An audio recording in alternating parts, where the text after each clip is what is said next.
तो चलिए आज एक ऐसी हिंदी हॉरर कहानी की दुनिया में चलते हैं जो सिर्फ डराती नहीं बल्कि दिल को अंदर तक झकझोर कर रख देती है। ये कहानी है डर की, लेकिन उससे भी ज्यादा है एक बहुत गहरे दर्द की।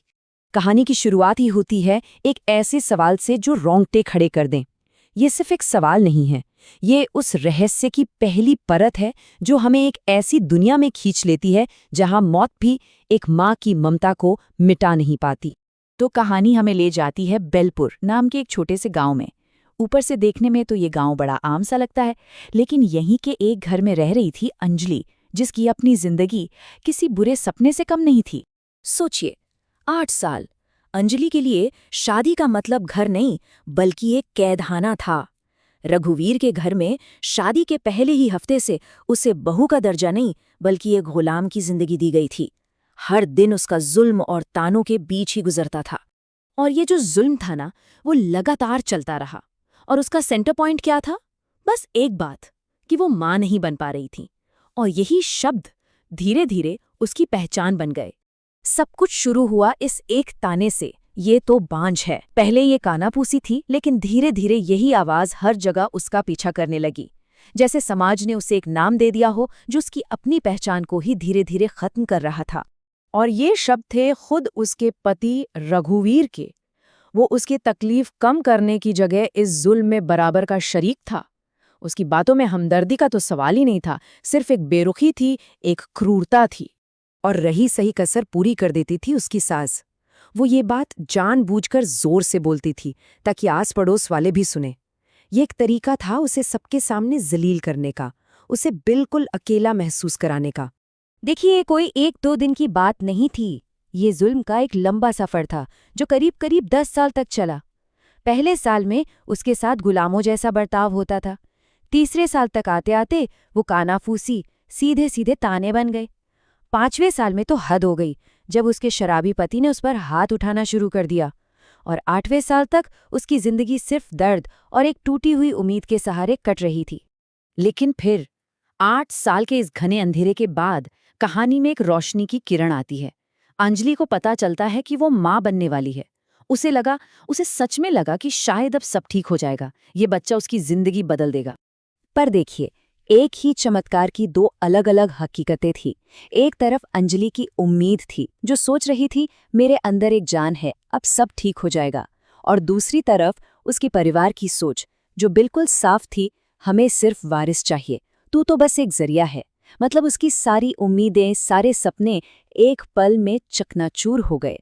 कुछ भी नहीं बदला, बल्कि हालात और भी बदतर हो गए। उसे घर के सारे काम करने पड़ते थे।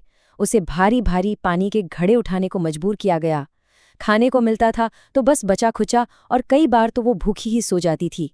नतीजा ये हुआ कि उसकी सेहत तेजी से गिरने लगी और उसे भयानक डरावने सपने आने लगे। और अब कहानी पहुंचती है अपने सबसे खौफनाक मोड़ पर। एक ऐसी जगह जहां ठंडे खाने जैसी मामूली सी बात एक ऐसे गुनाह की वजह बन जाती है जिसे कभी माफ नहीं किया जा सकता। ये सब कैसे हुआ जरा देखिए। शुरुआत हुई ससुर की एक शिकायत से कि खाना ठंडा है। बस इतनी सी बात पर नशे में धुत रघुवीर अपनी गर्भवती पत्नी पर टूट पड़ा। अंजलि गिड़गिड़ाती रही, अपने होने वाले बच्चे का वास्ता देती रही, लेकिन वो नहीं रुका। वो उसे तब तक मारता रहा जब तक उसकी सांसें हमेशा के लिए खामोश नहीं हो गईं। और उसके बाद परिवार ने बड़े आराम से उसकी लाश को ठिकाने लगाने का प्लान बना लिया। ये कोई गुस्से में हुआ हादसा नहीं था, ये एक सोची समझी ठंडे दिमाग से की गई हत्या थी।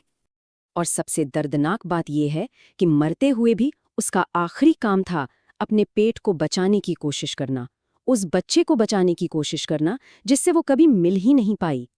और फिर उसकी सास के शब्द सुनिए, अच्छा हुआ, झंझट खत्म, इसे उठा और घर के पीछे खेत में गाड़ दे।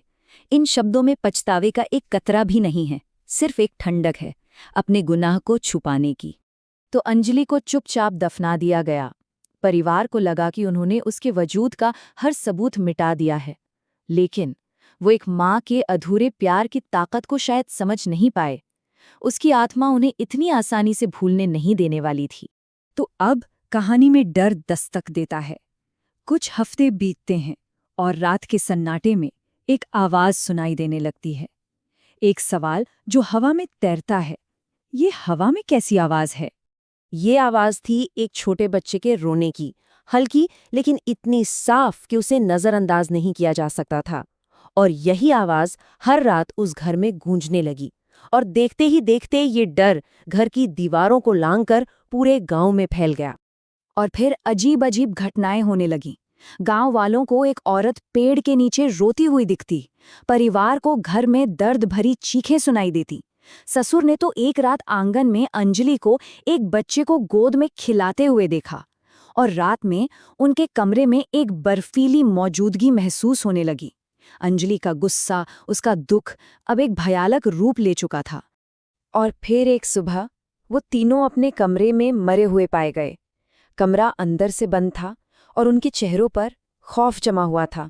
अंजलि की आत्मा ने अपना बदला तो ले लिया था, लेकिन कहानी यहाँ खत्म नहीं होती, क्योंकि बदला लेने के बाद भी उस आत्मा को शांति नहीं मिली। तो अब हम कहानी के आखिरी हिस्से में हैं, जहाँ गांव के लोग उस बेचैन रूह को सुकून पहुंचाने की कोशिश करते हैं। और यहीं हमें इस कहानी का सबसे दर्दनाक सच पता चलता है। देखिए, लोक कथाओं में गर्भवती आत्मा को बहुत शक्तिशाली और दुखद माना जाता है।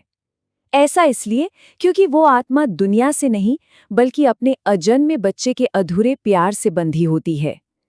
ये एक ऐसा बंधन है जिसे मौत भी नहीं तोड़ पाती, और इसीलिए ऐसी आत्मा को शांत करना लगभग नामुमकिन होता है। तो गांव वालों ने एक आखिरी कोशिश की। एक तांत्रिक को बुलाया गया।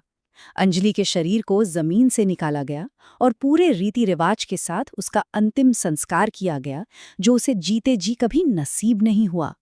सबको लगा कि शायद अब सब ठीक हो जाएगा। लेकिन यही इस कहानी का सबसे दिल दहला देने वाला हिस्सा है। कहते हैं कि अंतिम संस्कार के बाद भी अंजलि की आत्मा आज भी वहीं भटकती है। उसका गुस्सा शायद खत्म हो गया, पर उसका दर्द नहीं। वो आज भी बस एक ही सवाल पूछती है, मेरा बच्चा कहाँ है? एक ऐसा सवाल जिसका जवाब दुनिया में किसी के पास नहीं है। और यही सवाल हमें याद दिलाता है कि कुछ जख्म कभी नहीं भरते।